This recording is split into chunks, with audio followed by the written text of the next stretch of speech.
Okay, it seems everything on this car is a big job, and really one of the biggest engineering jobs in the car is going to be running all the braided lines. It's not just a case of one line up, one line back, EFI, twin fuel systems, and we spoke earlier about having the best people work on the car, and the best man for braided lines and hard lines in the country is Phil Kurgene from Fuelworks. Phil, good to have you on board. Yeah, it's good to be here, good to be part of the project. A big job. A massive job.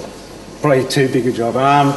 There's lines everywhere in the car, and the hardest part is having space, and also not only space but making it look good and to function. That's the hardest part.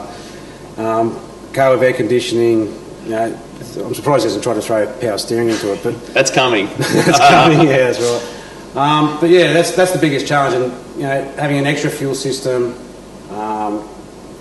the water setup. You know, yeah, remote water pump. Remote water pump. Then also got the water to air in the cooler, so you've got tanks in the back, tanks in the front. It's just it's a mammoth effort. So you've got to draw bits of mud map here and there. And so what we've got on the board here is we won't go into the cooling system and the intercooling system.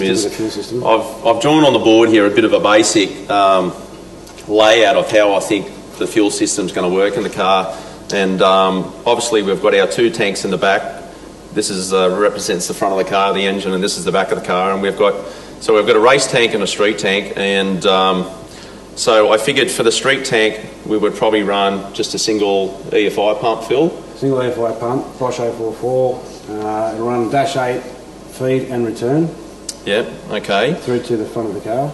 So what we'll run is we'll just run both of those lines up to Y blocks, and I guess when we want to change from street to race, it's only a matter of undoing one fitting, uncapping one and capping the other one. Swapping them over, yep. So for the race system, I guess we've got, obviously up the front of the car, we've got a header tank, and the header tank two pieces off and goes up to the fuel rails to start the car. Do you think that the Enderley 88 pump is sort of going to be big enough for what we're going to do here? Well, that's the pump that's going to be doing all the hard work. So yeah, as a rising rate comes, we're going down the track, and obviously higher revs, more fuel's going to keep it up. Yeah. I guess if we were going to a methanol-based fuel, we'd need to step that up to like a 110 or something like that, wouldn't we? Right, yeah.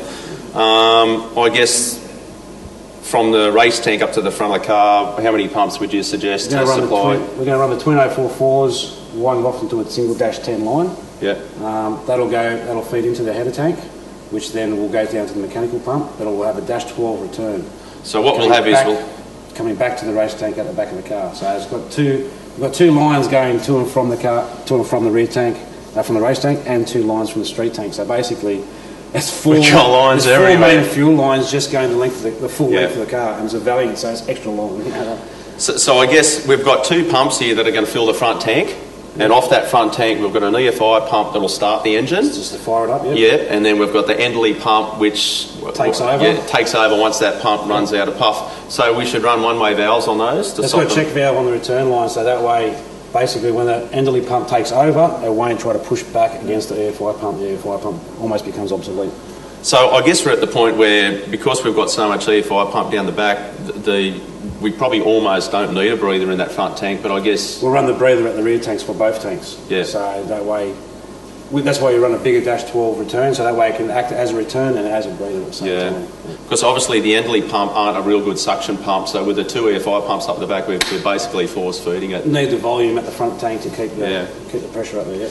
Any problems you see in relation to maintaining this system or servicing it? Maintaining and servicing is going to be pretty easy. I think the hardest part is going to be changing from the street system to the race system and vice versa, which is going to be pretty simple. We'll simplify it as much as we can, but it's only going to be a couple of tools and it's going to be a quick job to do. So, well, I guess as we've got two separate pump systems down the back, we could have, when we change our tune-up on the computer, we've got a switch that we can turn from one tune to another.